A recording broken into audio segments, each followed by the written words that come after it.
Hi guys, I am Kuya Rap. I am here today to explain to you the frequently asked questions of our clients.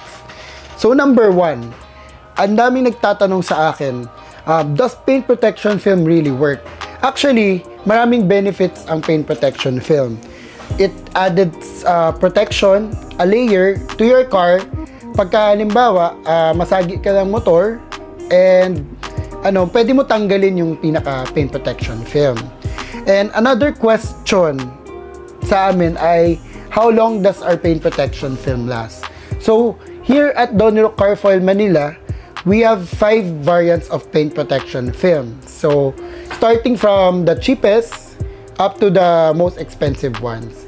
So, yung durability ng paint protection film namin, from the cheapest to the most expensive ones, are usually 3 to 10 years, no? Yung lifespan. And another question, what are the disadvantage of paint protection film? So, a lot of our clients ask us, nag-yellow ba yung paint protection film? Well, ito na yung sagot, no? So, yung paint protection film natin will also depends on the quality of the material. So, ang labor kasi natin ay fixed talaga. So, most of our clients ask, ano ba ang differences nung 5 variants ng paint protection film? So, yung pinakamura natin, syempre, due to its cost plus the longevity of the material, yun yung pinaka nag-yellow talaga. And mas manipis siya. It's only 6.5 mil.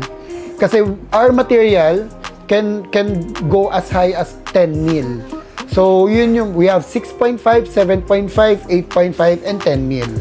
So, dito sa Donero Carfoil Manila, may option ka what to choose. Pagka nandito ka, magsasuggest kami ng kung ano yung kailangan mo para sa sasakyan mo. So, another question sa amin ay, Sir, brand new yung sasakyan ko. So, mayroon din nagtatanong sa akin, Sir, medyo matagal na yung sasakyan kong nakarap.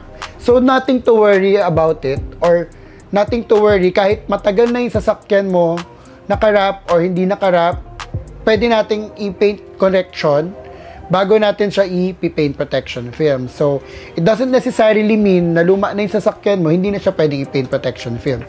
So, dito, we do the proper preparation bago natin i-paint protection film yung sasakyan mo para mas humaba yung buhay. Kasi most of the cars here in Metro Manila, talagang dikit-dikit tayo sa daan. So, mahirap masagi yung sasakyan dahil mas matagal ang proseso ng repainting. Number 2, mas masakit sa ulo kasi mawawalan ka ng sasakyan for the next few days. So, syempre, ayaw naman natin yun mangyari. So, it's better to prevent than to cure. So, most of our clients naman, ang ginagawa nila, bago pa lang yung sasakyan, brand new pa lang, dinadala na dito sa Donero Carfoil Manila for paint protection film. And also, pag gusto nila ibenta yung sasakyan nila in the future, mataas pa rin yung value kasi original yung paint ng car nila. So, yun siguro yung mga frequently asked questions sa mga clients namin. Just in case may mga kailangan pa yung additional questions, you can message us on Facebook, Instagram, and YouTube. And message our page, Donero Carfoil Quezon City. Salamat mga ka-rapper!